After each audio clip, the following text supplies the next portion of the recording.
ಸಮಸ್ತ ನಾಡಿನ 4 ನಿಗಮದ ಸಾರಿಗೆ ನೌಕರ ಬಂಧುಗಳೇ, ತಮ್ಮೆಲ್ಲರಿಗೂ ಜಗಜ್ಯೋತಿ ಬಸವಣ್ಣನವರ 893ನೇ ಜಯಂತ್ಯೋತ್ಸವದ ಹಾರ್ದಿಕ ಶುಭಾಶಯಗಳು. ಅದೇ ರೀತಿ ಸಮಸ್ತ ನಾಡಿನ ಸಾರಿಗೆ ನೌಕರರ ಮನಸ್ಥಿತಿಗಳ ಬಗ್ಗೆ ಒಂದು ಸಣ್ಣ ಕಥೆಯೊಂದಿಗೆ ವಿವರಿಸುತ್ತೇನೆ.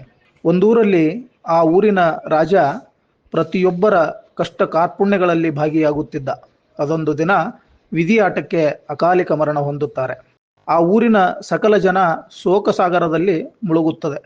ಎಲ್ಲ ನಾಗರಿಕರಿಗೂ ರಾಜನನ್ನ ಹೇಗಾದರೂ ಮಾಡಿ ಬದುಕಿಸಿಕೊಳ್ಳಲೇಬೇಕು ಎಂಬ ಮಹಾದಾಶೆಯಿಂದ ಸಕಲ ಪ್ರಯತ್ನಗಳೊಂದಿಗೆ ವಿಫಲರಾಗುತ್ತಾರೆ. ನಂತರ ಒಬ್ಬ ಋಷಿಮುನಿಗಳು ಸ್ಥಳಕ್ಕಾಗಮಿಸಿ, ನಿಮ್ಮ ಅತ್ಯಂತ ಜನಪ್ರಿಯ, ನಿಮ್ಮ ಏಳಿಗೆಗಾಗಿ ಹಗಲಿರುಳು ಹೋರಾಡುವ ರಾಜನನ್ನ ಬದುಕಿಸಿಕೊಡುತ್ತೇನೆ, ಆದರೆ ಒಂದು ಷರತ್ತಿನೊಂದಿಗೆ ಅಂತ ಹೇಳುತ್ತಾರೆ. ಎಲ್ಲರೂ ಕೂಡ ನಿಷ್ಕಲ್ಮಶ ಮನಸ್ಸಿನಿಂದ ಒಪ್ಪಿಕೊಳ್ಳುತ್ತಾರೆ. ಊರಿನ ಮುಂದೆ ಒಂದು ಮುಚ್ಚಿದ ಬಿಂದಿಗೆಯನ್ನು ಇರಿಸಲಾಗುತ್ತದೆ. ಪ್ರತಿ ಮನೆಯಿಂದ ಒಂದು ಹನಿ ಆಹಾರಕ್ಕೆ ಬಳಸುವ ಅಡುಗೆ ಎಣ್ಣೆಯನ್ನ ಆ ಬಿಂದಿಗೆಗೆ ಹಾಕಿದರೆ ಅದರಿಂದ ಔಷಧಗಳನ್ನು ತಯಾರಿಸಿ ನಿಮ್ಮ ರಾಜನನ್ನ ಬದುಕಿಸಿಕೊಡಲು ಸಾಧ್ಯ ಎಂದು ಹೇಳುತ್ತಾರೆ.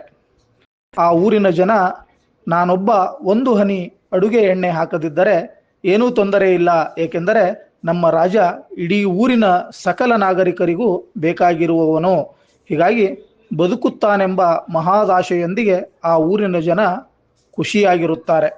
ಮರುದಿನ ಬಿಂದಿಗೆಯ ಮುಚ್ಚಳ ತೆಗೆದು ನೋಡಿದರೆ ಅದರಲ್ಲಿ ಒಂದು ಹನಿಯೂ ಸಹ ಅಡುಗೆ ಎಣ್ಣೆ ಕ್ರೋಢೀಕರಣ ಆಗಿರುವುದಿಲ್ಲ.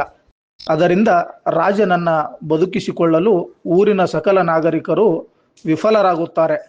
ಈ ಸಂದೇಶದ ತಾತ್ಪರ್ಯ, ಸಾರಿಗೆ ಇಲಾಖೆಯಲ್ಲಿ ಕರ್ತವ್ಯ ನಿರತ 1 ಲಕ್ಷಕ್ಕೂ ಅಧಿಕ ಸಾರಿಗೆ ನೌಕರರು ಸರ್ಕಾರಿ ನೌಕರರಿಗಿರುವ ಸರಿಸಮಾನ ವೇತನ ಮತ್ತು ಸೌಲಭ್ಯ ಬೇಕೇ ಬೇಕು. ಆದರೆ ರಾಜನ ಕಥೆಯಂತೆ ನಾನೊಬ್ಬ ಹೋರಾಟದಲ್ಲಿ ಭಾಗವಹಿಸದಿದ್ದರೆ ಏನೂ ತೊಂದರೆ ಇಲ್ಲ ಎಂಬಂತೆ ನಿರ್ಲಕ್ಷಿಸುತ್ತಿದ್ದು ಅತ್ಯಂತ ಅಪಾಯಕಾರಿ ಎಂದು ಮನಗೊಂಡು ನಮ್ಮಗಳ ಭವಿಷ್ಯದ ಏಳಿಗೆಗಾಗಿ, ಯುವ ಪೀಳಿಗೆಯ ಏಳಿಗೆಗಾಗಿ ನಡೆಯುತ್ತಿರುವ ಚಿತ್ರದುರ್ಗದಿಂದ ಬೆಂಗಳೂರು ಚಲೋ ಪಾದಯಾತ್ರೆ ದಿನಾಂಕ 21/4/2026 ಬೆಂಗಳೂರಿನ ಸ್ವತಂತ್ರ ಉದ್ಯಾನವನಕ್ಕೆ ತಲುಪುತ್ತಿದ್ದು, 21ರ ಹೋರಾಟಕ್ಕೆ ನಾನು ಬರುತ್ತೇನೆ, ನೀವು ಬನ್ನಿ ಎಂದು ಮುನ್ನುಗ್ಗೋಣ. ಪಡೆಯನೆಂಬುದು ಏನೂ ಇಲ್ಲ. ಹೋರಾಟದಿಂದ ಖಂಡಿತವಾಗಿಯೂ ಪಡೆದುಕೊಳ್ಳಬಹುದು. ದೈನಂದಿನ ಕಾರ್ಯಾಚರಣೆಗೆ ಅಡೆತಡೆ ಆಗದಂತೆ ವಾರದ ರಜೆಯಲ್ಲಿರುವವರು, ದೀರ್ಘಾವಧಿ ರಜೆಯಲ್ಲಿರುವವರು, ಕರ್ತವ್ಯಕ್ಕೆ ಮಧ್ಯಾಹ್ನದ ನಂತರ ಹತ್ತುವವರು, ಮಧ್ಯಾಹ್ನ ಕರ್ತವ್ಯದಿಂದ ಇಳಿಯುವವರು, ಕುಟುಂಬ ಸದಸ್ಯರೊಂದಿಗೆ ಒಕ್ಕೂಟದ ಅನಿರ್ದಿಷ್ಟಾವಧಿ ಉಪವಾಸ ಸತ್ಯಾಗ್ರಹದಲ್ಲಿ ಭಾಗಿಯಾಗುವುದರೊಂದಿಗೆ ಈ ಐತಿಹಾಸಿಕ ಕ್ಷಣಗಣನೆಗೆ ಸಾಕ್ಷಿಯಾಗೋಣ. ನಾನು ಬರುತ್ತೇನೆ, ನೀವು ಬನ್ನಿ. ಧನ್ಯವಾದಗಳು. ಜೈ ಹಿಂದ್, ಜೈ ಕೂಟ.